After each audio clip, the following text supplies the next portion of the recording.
साहब, 3 दिन से आप गीत संगीत का कार्यक्रम सुन रहे थे और मुझे पता लगा कि यहाँ भीड़ बहुत ज्यादा थी। आज गीत संगीत नहीं है तो भीड़ भी नहीं है।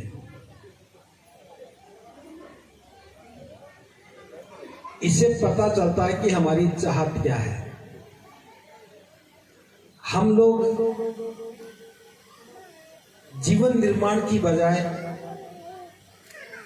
मनोरंजन को ज्यादा महत्व देने लगे और खास तौर से आगरा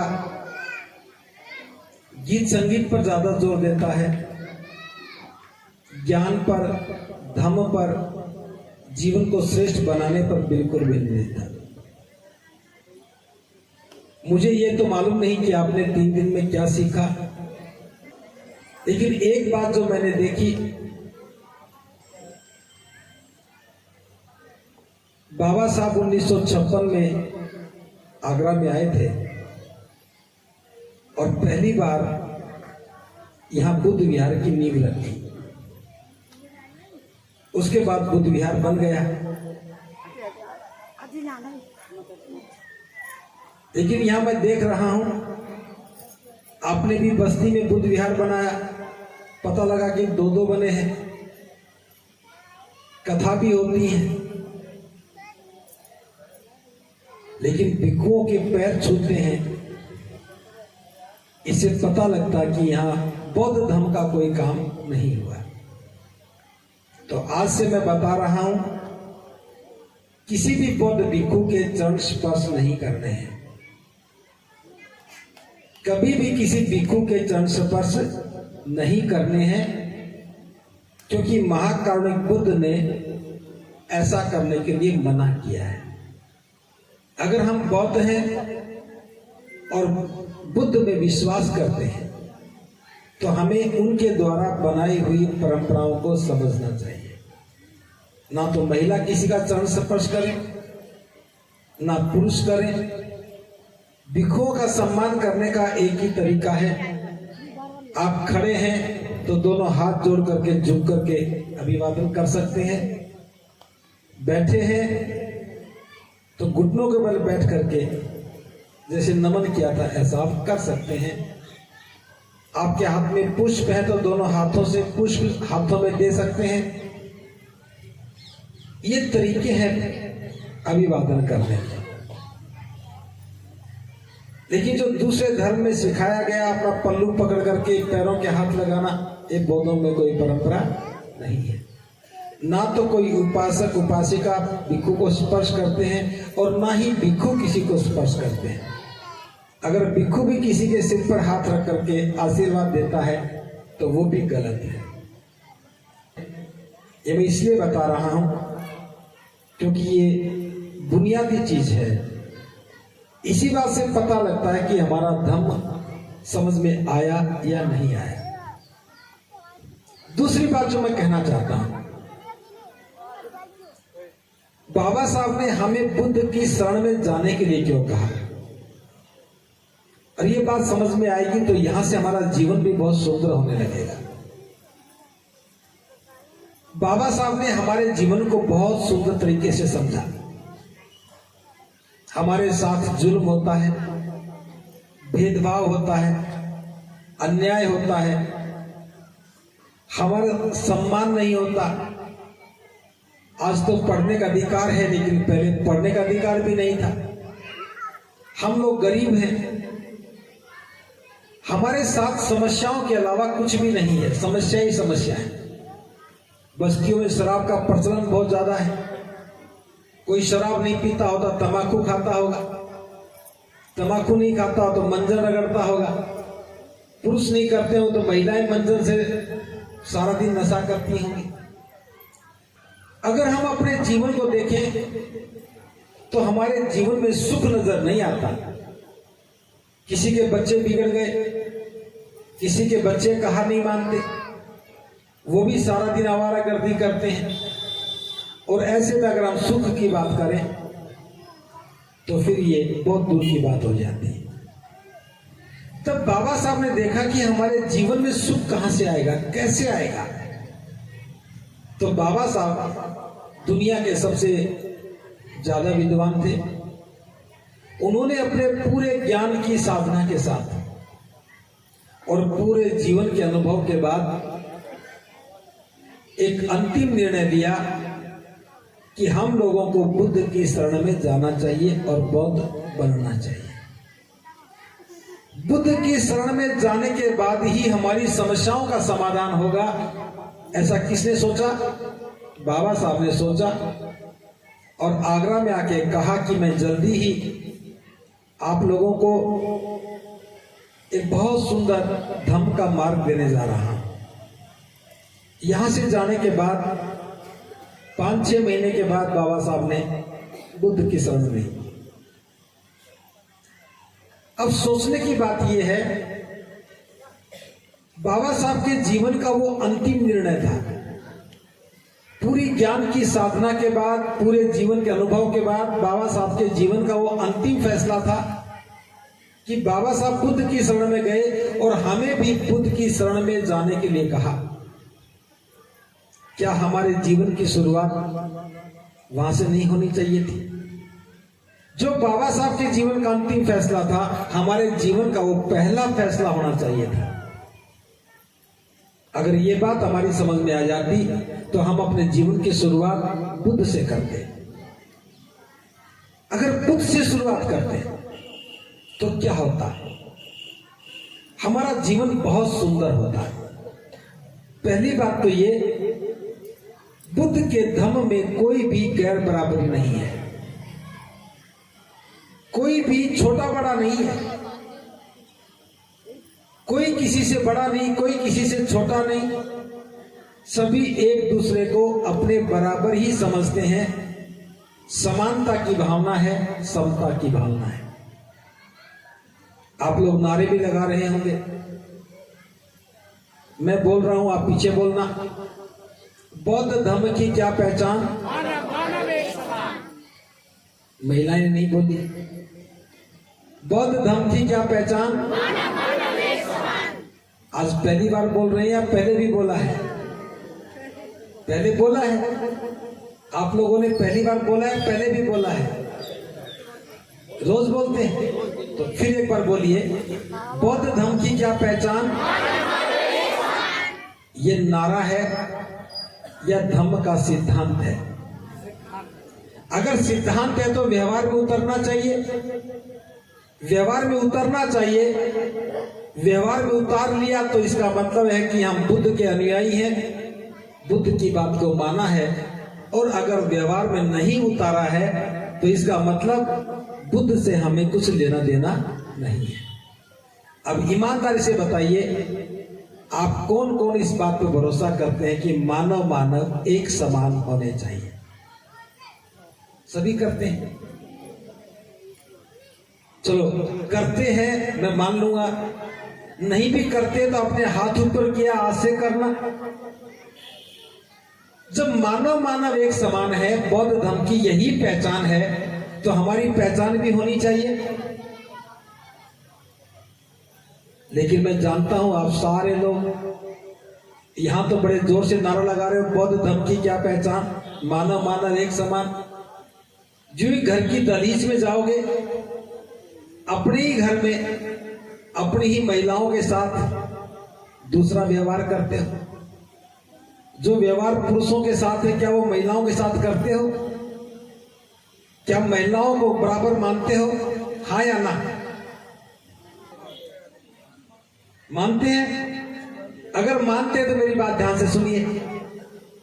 नहीं मानते तो कर लीजिए, मानते हैं तो अच्छी बात है। मैं तो पूरा भरोसा करता हूं, मेरा तो भरोसा का कोई मामला ही नहीं है। देश को आजाद हुए भी 75 वर्ष हो गए। आज पूरा देश आजादी का जश्न मना रहा है। पहले हम अनपढ़ थे, गलतियां कर सकते थे, जानते नहीं थे, अनजाने में गलतियां होती भी हैं। आज हम पढ़े लिखे भी हैं, बच्चे भी पढ़े लिखे हैं, और बहुत से लोगों के तो बच्चे डॉक्टर, इंजीनियर, प्रोफेसर, वकील, पता नहीं क्या क्या बने हों। क्या हम अपनी ज्ञान की योग्यता के बाद महिलाओं का घूंघट हटा पाए? कितने घरों में हटा? 5 घरों में, 6-7 घरों में, बाकी क्यों नहीं हटा? नारा सभी लगा रहे थे। जब नारा लगा रहे थे कि बौद्ध धर्म की क्या पहचान, मानव मानव एक समान, तो फिर महिला पल्ला क्यों करें, घूंघट क्यों करें? अगर अभी तक गलती होती रही तो सुधारने के 2 रास्ते बता रहा हूं, ध्यान से सुनना। या तो आज से महिलाएं निश्चित कर ले कि हम तो बराबर हैं, घूंघट नहीं करेंगी। पुरुष भी इस बात को मान ले कि महिलाएं घूंघट नहीं करेंगी। मैं समझता हूं घूंघट हटाना बड़ा आसान है। अगर हटाना आसान है तो इसे हटा दो, फिर बात हो जाएगी हाँ दोनों बराबर हैं। अगर हटा नहीं सकते, कुछ लोगों को डर लगता है, महिलाओं को भी डर लगता है, घूंघट हटा दूंगी तो पड़ोसी क्या कहेंगे, महिलाओं का चेहरा दिखना नहीं चाहिए, दिख जाएगा क्या हो जाएगा। अब लगता है कि घूंघट हटाना मुश्किल है तो पुरुष भी घूंघट कर ले, जो काम आसान है वो कर लो। जब बाहर निकलोगे तो ताजमहल देखने बहुत लोग आते हैं, कुछ सीख के जाएंगे कि आगरा के लोग बाबा साहब के पक्के अनुयायी हैं, मानव मानव एक समान, महिलाओं का घूंघट तो नहीं हटा सके, खुद घूंघट में रहने लगे। ताली कोई बजाए जो घूंघट हटा सके या कर सके। पहले मैं एक ही बात कहता था कि घूंघट हटाओ, फिर मेरी समझ में आया कि काम बड़ा मुश्किल है, घूंघट तो हटता नहीं। घूंघट नहीं हटता तो घूंघट करवाओ। एक समान की बात करते हो, इसका निर्णय किसको लेना है कि घर की महिलाएं घूंघट ना करे? इसका निर्णय किसको लेना है? क्या नगर निगम लेगा, सरकार लेगी? किसको लेना है? आपको लेना है। आप 3 दिन से खूब गीत संगीत सुन रहे थे, लेकिन ऑपरेशन पहली बार हो रहा है। क्यों? क्योंकि अब इलाज करने वाला भिक्खु है। गीतों से इलाज नहीं होता। संगीत में आनंद तो आता है, लेकिन इलाज नहीं होता। अगर बुद्ध के धम्म को समझना है तो मानव मानव एक समान होने चाहिए। आप बुद्ध विहार तो बना सकते हो, सारा मटेरियल बाजार में मिल जाता है, लेकिन बुद्ध विहार बना करके जीवन को संवारने का जो काम है वो बिना घूंघट हटाए नहीं हो सकता। दूसरी बात, अगर मानव मानव एक समान है तो हमें सबसे पहला काम बुद्ध की शरण में जाने का होना चाहिए। हम बौद्ध बन जाए, और बौद्ध बनने के बाद कोई भी अपनी जाति का इस्तेमाल नहीं करेगा। अगर जाति का इस्तेमाल करोगे, आपसे पूछे कि आप कौन, तो बताओ हमारी ये जाति है, तो सीधी सी बात है कि जब आप अपनी जाति का उपयोग करोगे तो दूसरे लोग तुरंत इस बात की गणना कर लेंगे कि आपकी जाति हमसे नीची है या ऊंची है। आप भी ऐसा करते हो, किसी से पूछोगे आपकी जाति क्या है, तो देखते ही दिमाग में बात आएगी, अरे ये तो मेरे से नीची जाति का, ये मेरे से ऊंची जाति का। यही तो हमारी लड़ाई थी। बाबा साहब यही तो खत्म करना चाहते थे कि कोई हमारे साथ भेदभाव ना करे। अगर जाति रहेगी तो भेदभाव होगा, लेकिन आगरा की समझ में ये भी नहीं आया। आगरा आज भी बाबा साहब की मूर्ति लगाने में नंबर 1, खूब मूर्तियां लगाता है।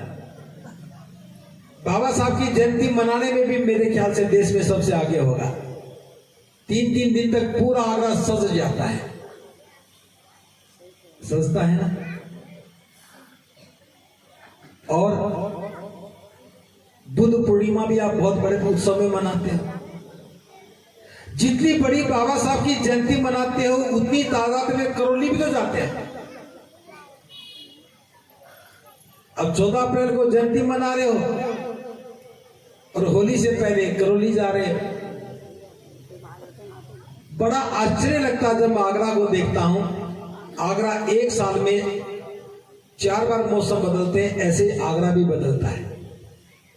कभी करौली का मौसम आता है, कभी देव उठाने का मौसम आता है, बैठा देते उठा देते। कभी बाबा साहब की जयंती मनाने का आता है, और अभी त्योहारों का सीजन आ गया। आप दिवाली भी मनाएंगे, होली भी मनाएंगे, अब रक्षाबंधन भी मनाएंगे। अब रक्षाबंधन भी मनाएंगे तो बौद्ध कैसे कहलाएंगे बताओ मुझे। अगर हमें सही मायने में बौद्ध बनना है तो इन त्योहारों को भी छोड़ना पड़ेगा और एक दिशा में चलना पड़ेगा। अगर बाबा साहब की बात मानते हो तो बुद्ध के रास्ते पे चलना पड़ेगा और बाबा साहब की बात नहीं मानते हो तो फिर भटकते रहो। मुझे बुलाने का, मेरी बात सुनने का भी कोई अर्थ नहीं आएगा। जो समस्याएं हैं उसका समाधान बाबा साहब दे करके गए हैं और हम बाबा साहब की बातों को ध्यान से समझ नहीं रहे हैं। मैं कामना करता हूं कि जितने भी लोग यहां बैठे हैं, अगर बाबा साहब समझ में आ गए तो हमें देर नहीं करनी चाहिए, हमें जल्दी से जल्दी बुद्ध की शरण में जाना चाहिए। दूसरी बात, बुद्ध की शरण में जाने के बाद इस भेदभाव को खत्म करना चाहिए। भेदभाव खत्म होगा तो बराबरी की बात होगी और भेदभाव खत्म होगा तो हमारा मान और सम्मान भी बढ़ेगा और मान और सम्मान बढ़ेगा तो साथ में हमारी गरीबी भी मिटेगी। इस बात को ध्यान से समझना। दूसरे लोग तो कहते हैं कि ऊपर वाला देता तो छप्पर फाड़ के देता है। सुनी होगी ये बातें आपने। जब तक छप्पर फटे रहे कुछ नहीं आया, हम गरीब ही थे। अब मकानों के लेंटर बन गए। गलती मत करना, अगर लेंटर फट गया तो जीवन भी नहीं बचेगा, तो इस बात पे भरोसा मत करना। छप्पर फाड़ना आसान था, गरीबी में छप्पर फटते ही हैं। गरीबी में छप्पर फटे। गरीबी की तीन ही पहचान है। पहली पहचान, छप्पर टूटा मिलेगा, चारपाई टूटी मिलेगी, जूते फटे मिलेंगे। गरीब आदमी की तीन पहचान में से याद रखना, छप्पर फटे मिलेंगे, चारपाई टूटी मिलेगी, जूते फटे मिलेंगे। आज बाबा साहब के अनुकंपा से ना तो छत टूटी है, ना चारपाई टूटी है और ना जूते फटे हैं। इसका मतलब उस गरीबी से तो बाहर निकल गए। बस ये कामना मत करना कि ऊपर वाला छप्पर फाड़ के दे दे। लेंटर फटा तो जीवन नहीं बचेगा, इस मुगालते में मत रहना। लेकिन मैंने कहा है कि बुद्ध की शरण में आने के बाद गरीबी नहीं बचेगी। अब आप कहें गरीबी क्यों नहीं बचेगी? क्योंकि बुद्ध ने कहा है मुझे गरीबी पसंद नहीं है। दूसरे धर्म के लोग क्या कहते हैं कि जो गरीब होगा उसे कहेंगे दरिद्र नारायण। गरीबी को भी भगवान कह दिया। अब गरीब को भगवान कह दिया, गरीबी को भगवान कह दिया, हम खुश हो जाते हैं, अरे हम तो भगवान है, दरिद्र नारायण है। लेकिन बुद्ध ने कहा कि मुझे गरीबी पसंद नहीं है। क्यों? क्योंकि गरीबी से भूख बढ़ती है और बुद्ध ने कहा कि भूख सबसे बड़ा रोग है। भूखा आदमी कोई भी गलत काम करने की सोच सकता है। गरीबी अपराध है। अपराध क्यों है? गरीब रहते हुए हम अपनी जरूरतों को पूरा करने के लिए कर्ज लेते हैं। जिससे कर्ज लेते हैं उसकी गुलामी स्वीकार करते हैं, उसका जुल्म भी सहते हैं। आप तो आगरा में रहते हैं, जुल्म तो नहीं होता होगा, लेकिन देहात में रहने वाले लोग जिससे कर्ज लेते हैं उसका जुल्म भी सहते हैं। तो कर्ज लेने के बाद व्यक्ति गुलाम हो जाता है और गुलाम के साथ मारपिटाई भी होती है, डांट डपट भी होती है, मनोबल भी तोड़ा जाता है और उसका शोषण भी होता है। इसलिए बुद्ध कहते हैं कि मुझे गरीबी पसंद नहीं है। अगर गरीब रहोगे तो जुल्म करेंगे, जुल्म सहना होगा। तो मुझे गरीबी पसंद नहीं है। तो आप सोचेंगे कि हम तो गरीब आदमी, बौद्ध कैसे बने? बाबा साहब ने रास्ता बताया। बाबा साहब कहते हैं कि बुद्ध की शरण में कोई भी जा सकता, गरीब व्यक्ति भी जा सकता, वहां कोई रोक टोक नहीं है। लेकिन एक बार बुद्ध की शरण में जाने के बाद कोई भी गरीब नहीं रहेगा। क्यों नहीं रहेगा? क्योंकि बुद्ध की शरण में जाने के बाद हम बुद्धि से काम लेने लगते हैं। हम इसलिए कर्जदार हैं कि बच्चे की शादी करनी है, लड़का या लड़की की शादी करनी है, घर में 2,000 रुपए भी नहीं है, गरीब आदमी भी 2 लाख रुपया कर्ज लेकर के शादी करता है। जितना कमाता उसमें रोटी भी नहीं खा पाता, कर्ज और ब्याज कैसे चुकाएगा? और कर्ज ब्याज नहीं चुका पाता तो मकान बेचना पड़ जाता। मकान बेचने के बाद गरीबी और बढ़ती है, घटती है और बढ़ती है। बुद्ध की शरण में जाने के बाद एक बात समझ में आनी चाहिए, विवाह शादी में कोई भी खर्च नहीं करना चाहिए। एक लड़का पक्ष एक लड़की पक्ष दोनों ही सहमत हो गए। आपके यहां बुद्ध विहार बना है, बुद्ध विहार में गद्दे बिछाओ, सफेद चादर बिछाओ, जो शादी संस्कार करवाना चाहता उसे बुलाओ, बौद्ध परिवार में लड़की ढूंढो और दोनों परिवार रजामंद होकर के बुद्ध विहार में शादी कर लो। लेकिन यहां तो बौद्ध भी आधे अधूरे हैं। बौद्ध पक्के बनेंगे, रिश्ता करेंगे तब भी कहेंगे हम तो बौद्ध हैं, बौद्ध रीति से शादी करेंगे। और उसके बाद लड़की वाला कहेगा जी लड़के वाले नहीं माने, लड़के वाला कहेगा जी लड़की वाले नहीं माने। और दोनों ने ऐसा सूत्र ढूंढ रखा है, मंच पर सारे बौद्ध बनेंगे, कार्ड में भी बुद्ध की फोटो लगाएंगे, लेकिन बैंड वही बजाएंगे। बस फर्क इतना आ गया, अब बौद्ध भिक्षु को बुला के संस्कार करवाते हो, एक और पाप करते हो। कोई भी बौद्ध भिक्षु को बुला करके शादी ना करवाए। मैं आपको समझा देता हूं, गलती हो रही है आगरा में, देश में भी हो रही है। बौद्ध भिक्षुओं को बुद्ध ने किस बात का प्रशिक्षण दिया? बुद्ध ने प्रशिक्षण दिया कि भिक्षुओं लोगों के बंधन काटो ताकि उनके दुख दूर हो सके। जैसे गुलामी का बंधन है, काटो। अज्ञानता का बंधन है, काटो। सामाजिक दासता का बंधन है, उसे भी काटो। जीवन में जो आसक्तियां हैं उनको तोड़ो, उनको काटो। तो भिक्षुओं की सारी ट्रेनिंग बंधन काटने की है। और शादी का काम क्या है? बंधन बांधने का काम है। अब जिसने सीखा है बंधन काटना, उससे बंधन बंधवाओगे तो गृहस्थी अच्छी चलेगी बुरी चलेगी? सोच के देखो, घर बिगड़ेगा और बिगड़ेगा नहीं उजड़ेगा। इसलिए भिक्षुओं की बजाय, तो भिक्षुओं को मैं बता रहा हूं, जिस दिन भिक्षुओं से संस्कार करवाने बंद कर दोगे, हम सही बौद्ध बनने लग जाएंगे। कोई भी उपासक कोई भी उपासिका ट्रेनिंग ले ले, हम मुफ्त में ट्रेनिंग देते हैं और शादी संस्कार सब आप करवाओ। भिक्षु को जब भी बुलाओ तो देश ना करवाओ। भिक्षु जब भी आए जीवन निर्माण के सूत्र बताए, सारे भिक्षु ठीक काम करने लगेंगे तो बाबा साहब का विचार, बुद्ध का विचार घर घर जाने लगेगा। तो बुद्ध की शरण में आने के बाद परंपराएं टूट जाएंगी। परंपराएं टूटेंगी तो गरीबी खत्म हो जाएगी, और गरीबी खत्म हो जाएगी तो जो भी पैसा कमाओगे किसी का ब्याज देना नहीं, किसी की किस्त लौटानी नहीं, और जीवन बहुत सुंदर हो जाएगा। तो मुझे इतना कहना है कि बुद्ध को गरीबी पसंद नहीं, ये बात सच है। गरीब आदमी आ तो जाए लेकिन गरीब रहता नहीं है। जितना कमाया घर में आएगा, बच्चे भी पढ़ेंगे, खाना भी अच्छा बनेगा, मकान भी अच्छा बन जाएगा, गरीबी कहाँ रह जाएगी? इसलिए हम गरीबी से लड़ नहीं पाए क्योंकि हमने बुद्ध की बात पर भरोसा नहीं किया। शादी तो बहुत विधि से करवाते रहे, कर्जदार होते रहे। दुनिया के ईसाइयों से सीखना चाहिए। ईसाई चाहे कितना भी अमीर है, कितने भी करोड़ की संपत्ति का मालिक है, वो चर्च में ही जाके शादी करता है, और शादी करने के लिए 4-5 लोग ही जाते हैं। लड़की जाएगी, उसके माता पिता या उनके मित्र, लड़का जाएगा, उसके भी माता पिता या मित्र होते हैं, और चर्च में शादी करते हैं। क्या बौद्धों को नहीं करना चाहिए? आगरा में 60-70 बुद्ध विहार हैं। जब चाहे शादी करो, और शादी दिन में करो, लाइट का खर्चा नहीं, दिन के उजाले में करो।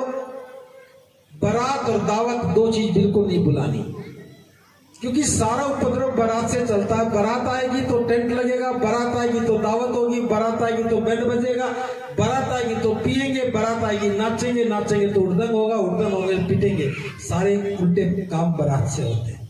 इसलिए बारात मत बुलाओ। बुद्ध की शरण में जाने के बाद निश्चित रूप से हमारा भाईचारा बढ़ेगा। कुछ देना नहीं, कुछ लेना नहीं, शादी की चिंता नहीं, कर्जदार नहीं रहेंगे। तो बुद्ध की शरण में आने से जाति खत्म हुई, भेदभाव खत्म हुआ, गरीबी खत्म हुई। और जो बुद्ध की शरण में रहता है उसके डर भी खत्म हो जाते हैं, मन में जो डर है खत्म हो जाते हैं।